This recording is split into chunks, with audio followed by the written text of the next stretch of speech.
Hi, my name is Danny Wilder. I am the author of the book On the Watch, a pocket guidebook for new and prospective security guards. I'm doing this video to, I'm going to put it on YouTube for everybody to watch, to see, to reference. There's going to be a lot of different things that I'm going to be talking about in the book, and it's not for, like I said, it's for new and prospective security guards. So it's not for the guards that know how to do the job. It's second nature to them. They've been doing it for years. This book is really not for you, but if you want to use this book to reference, by all means. Just to give you a bit of an introduction, I've been a security guard for just about 5 years now. I've worked in many different aspects of security, hotels, hospitals, events. I've done surveillance, and a lot of the things that I have learned, I want to share with you, and to give you a bit of a, kind of a leg up as a new guard, or as someone who may want to get into security but not really sure what it's about. So this video and this book, which is available on Amazon and Kindle, is I believe will help you in the things that I have learned over the past 5 years. All right. Now this is going to be chapter 1, and I'm calling chapter 1 the philosophy of security work. So when I think of philosophy, very simple. I think of the word why. Why do security guards? I get asked this a lot. I don't know how you do it. I don't know how you stay up all night. I don't know how you hang out in the cold, or while we're working here, you're just sitting there. I get asked that a lot. So I think about why. Why do we do what we do? Well, because we got enough guts to do it. We care enough to watch over someone else's, property, or watch over someone else, for that matter. We do what we do because we want to, because we like to. If you have the strength and the courage to step up, then security work is the right thing for you. What we do is, I like to think about it as we stand up to people, and I don't want to, I don't want that to sound negative. So like when we go to a place for work, the client tells us certain things. They give us our protocol, I guess. And we have to enforce those rules. So when somebody from John Q. Public or whatever comes in and says, I want to go through here, you have to tell them, no, I'm sorry, you can't do that. But do it in a way that, is diplomatic. You can't just look somebody in the face and say no, or be ignorant to them. That's unprofessional. It's rude, and it gives the public a bad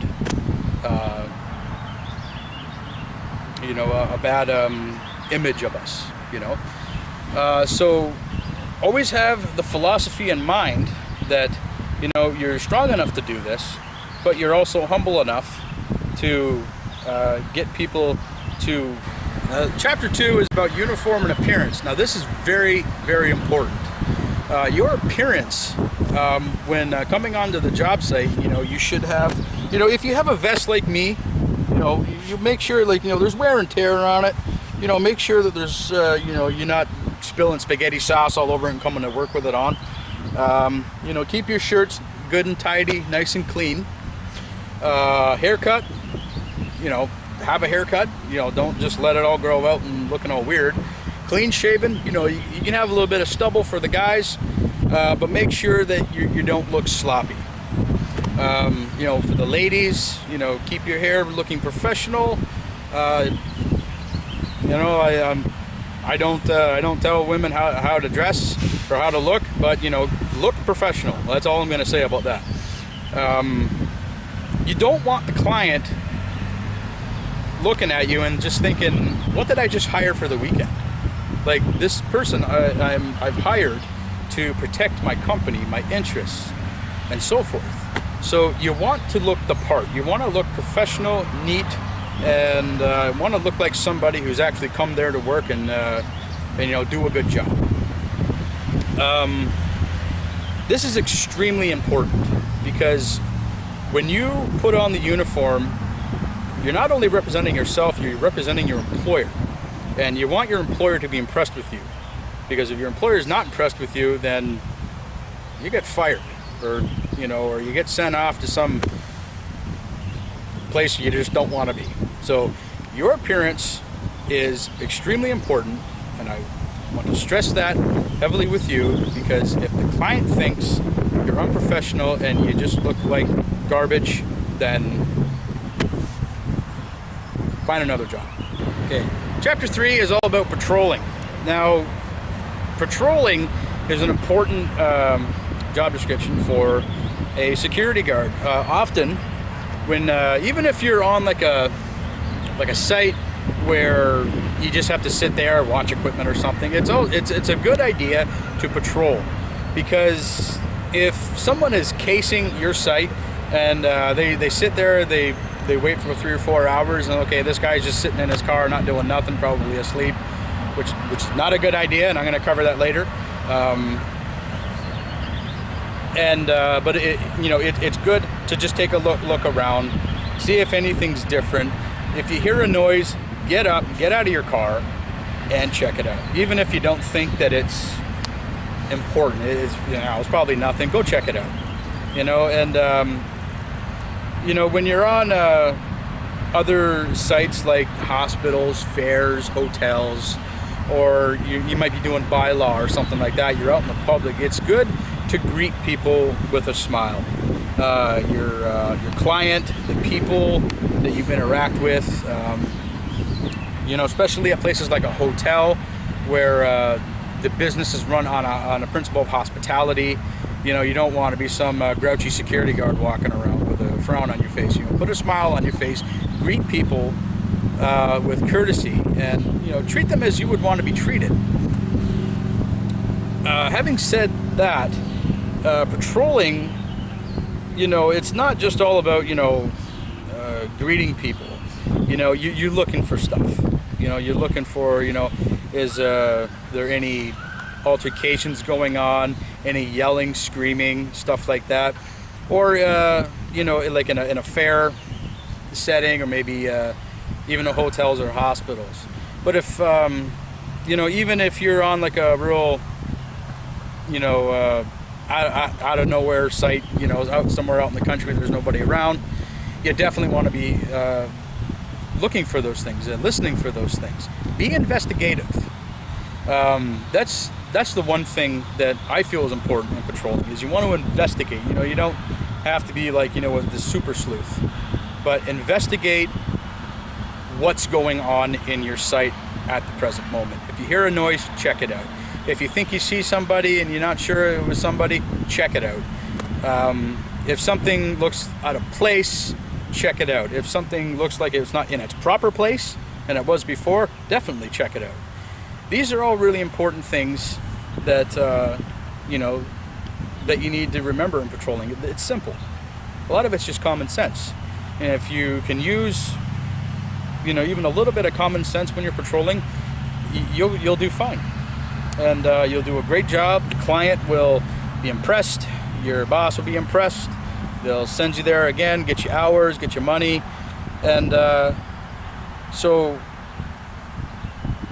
just in patrolling, be investigative, be courteous, put a smile on your face, don't look like a grouch, and you'll do fine.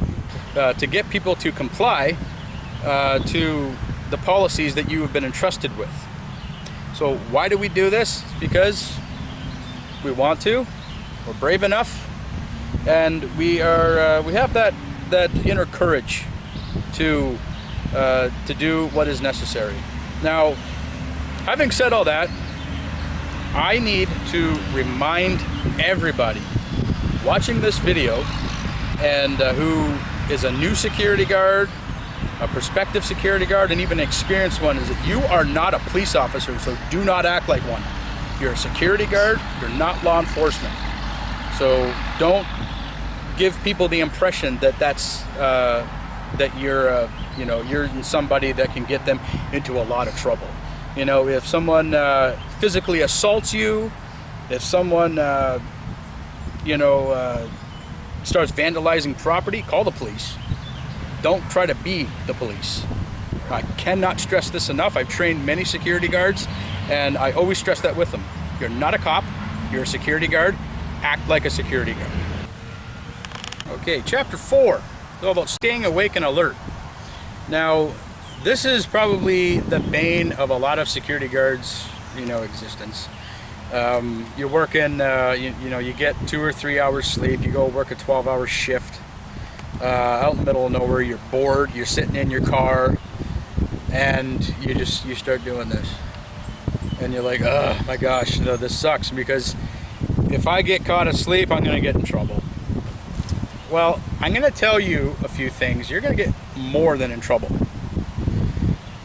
Now, I want to impress upon everyone that is watching this video the dangers of falling asleep. One, if your supervisor or the client catches you, you could be fired, depending on the level of security on the site or the temper level of your employer. Two, somebody could come on to the site and vandalize things, steal things, and then the police get involved, and then you look like an idiot, and then you get fired. Or you could, get robbed yourself, which brings to the third point. You could be killed or very badly injured. If somebody wants your car, or if you have one of these, they could want that a little more than you do. So these types of that type of thing doesn't happen very often, but it has happened, and it's something that you just don't want to happen.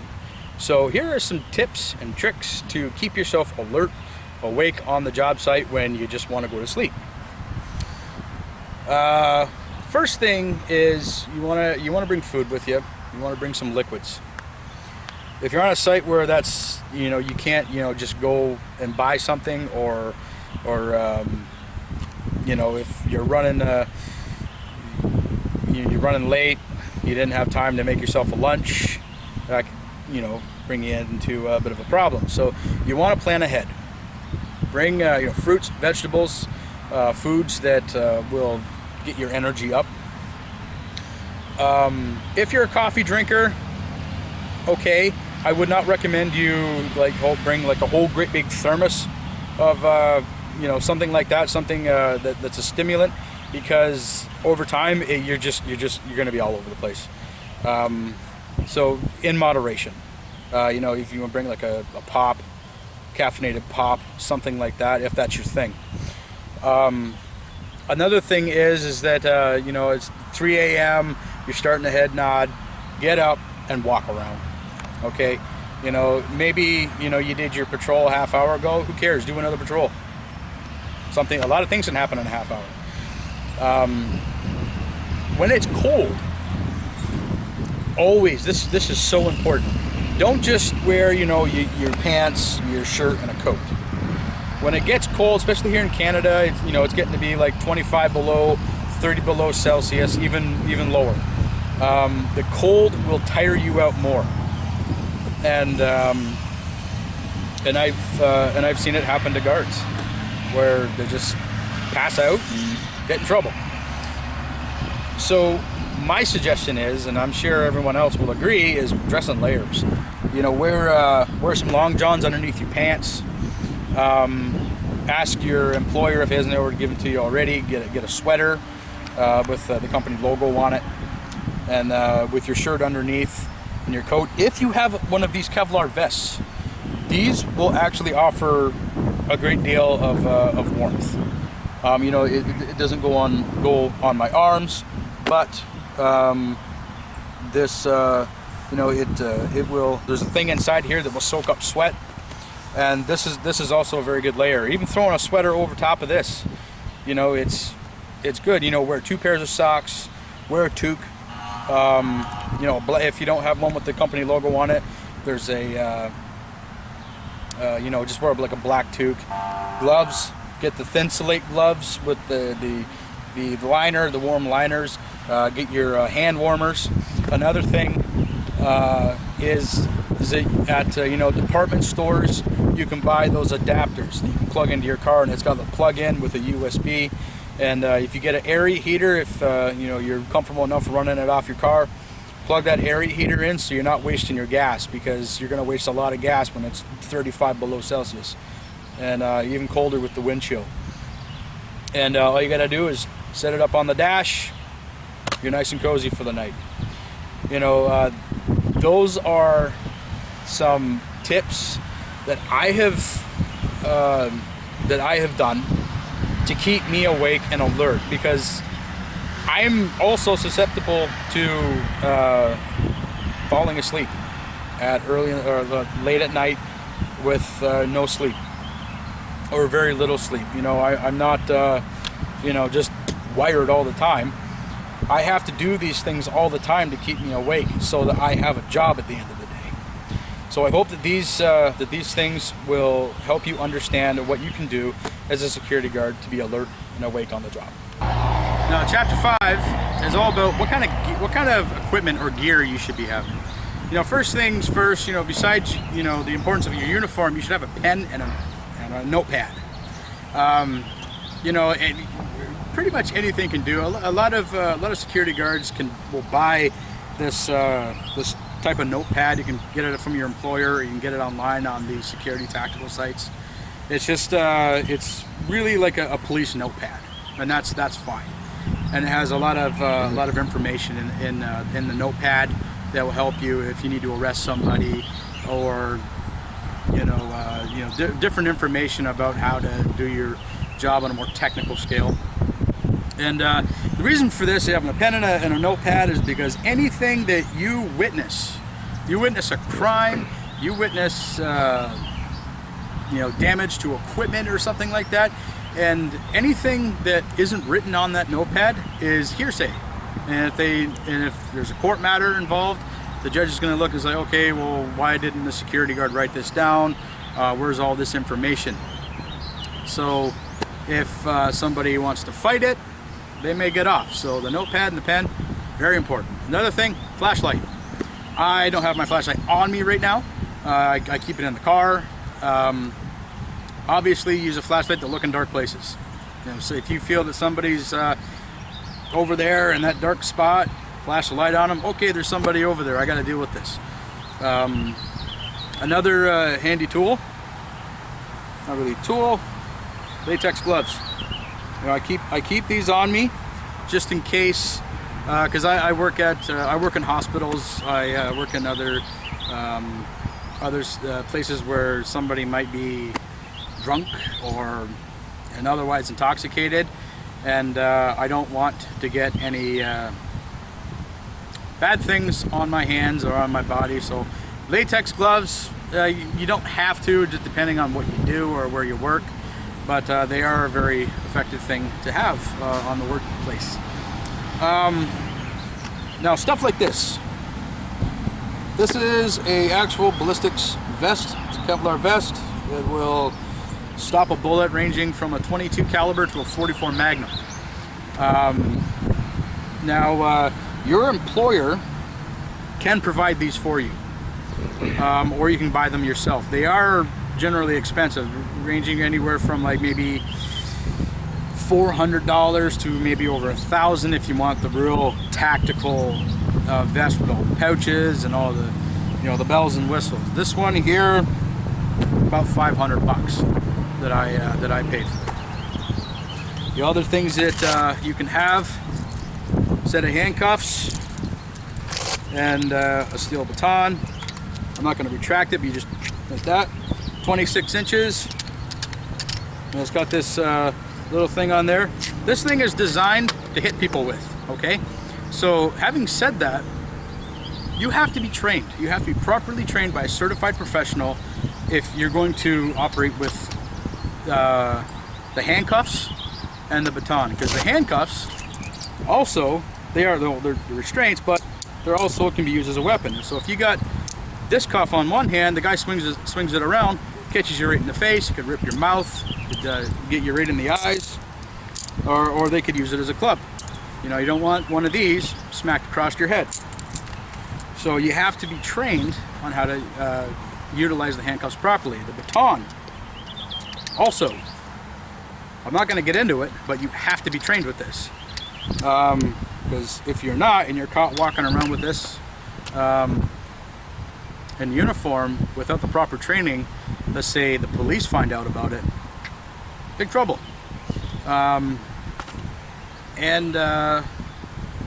Aerosols, like pepper spray, we don't use. It is a prohibited item here in Canada. So, you know, with that, the tools that you have are, you know, you're not going to have too much more than what I've just shown you as far as these types of things. Now, there are obviously penalties for misuse or using them incorrectly. You can be charged, you can be fired, yeah, or you can be sued by the person that you hurt. So that's another thing I cannot stress enough. Remember, you are a security guard. Your job is to de-escalate and to find a solution to a problem. Okay? Now, to be a presence, that's one thing, and people want to question that presence. You don't pull this out. Okay? You use your words. Okay? Communication is very key. It's very essential. A book that I've just read recently is called Verbal Judo by Dr. George Thompson. This book is it's a powerful book. Dr. George Thompson was an English professor and a police officer, and he developed this gentle way of persuasion in dealing with people who are irate or hostile. Okay? So you only use these when you're attacked and your life depends on it, and you have to subdue that person. You don't, you know, I'm a big guy and wearing a vest, like a baton. You know, some people may look at me and be like, oh, okay, I'm not messing with that guy just because I look the way I do. But somebody wants to, you know, confront me and challenge me and maybe even try to hurt me. I have to be prepared and trained properly on when to use these things and how to use them, and when to just use my words. So that is that. And these things are very important, so I hope you really paid attention to what I was saying. Chapter 6 is all about interacting with the public. And I've kind of already touched on this a little bit, but you know, there are going to be times when you're going to be dealing with people who are intoxicated, people who, and because they're intoxicated, they're very rude, they're very pushy, they're going to yell, swear, scream at you, and I've heard it all. I even called everything in the book. So one other thing I want to impress upon you is don't lose your cool. Keep your voice calm and low. Don't raise your voice at them, because that's just going to irritate them more. Keep your voice calm, low, and be professional. Because these people are wanting to excite a reaction out of you. So if you give them that reaction, they have that power over you. Okay, you're going to be dealing with people who are not intoxicated, but just think that they are entitled to, you know, break the rules that you're there to enforce. Same thing applies. You don't want to excite a reaction. Be calm, cool, and collective. Be professional, and explain to them what the rules are and why you are there to enforce them. And as long as you do that, you'll be fine. You know, you'll get swore at, you'll get yelled at, but at least they're going to comply. Chapter 7, it's all about maintaining the right philosophy. Now, one thing I've been thinking about a lot lately is, you know, it doesn't matter about security workers, it matters about every job. What should your philosophy be? You know, if you are an employee, I feel that your philosophy should be the employer's philosophy. And I think that that is very important. You know, if you want to become a valued employee, not, you know, employee of the month and brag to all your friends, I'm talking just somebody who can be trusted. And I think that's important, because if you're not trusted to do your job properly, or to do all the wrong things, then obviously you're not going to have a very successful career with the company you're with. Maintaining the philosophy of a security guard, I think, is also very essential, because when you maintain that philosophy, it starts to become a part of you.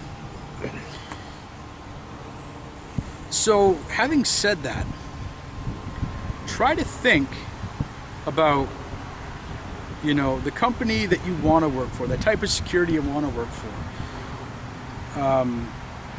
Try to think about what your philosophy should be, what you think would be the right thing. Talk with your supervisor, talk with your operations manager, even talk to the president of the company if it's appropriate. What kind of philosophy should you have? You know, when dealing with drunk people, when dealing with somebody who's wanting to hurt you, what is the proper thing that you should do? What is the properly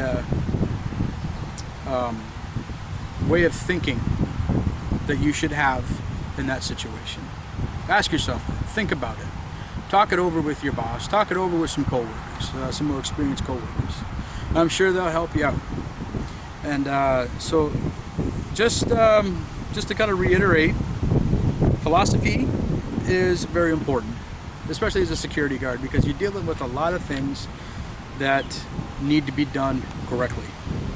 And if you do things incorrectly, you could get a slap on the wrist, you could get fired, or you could go to jail.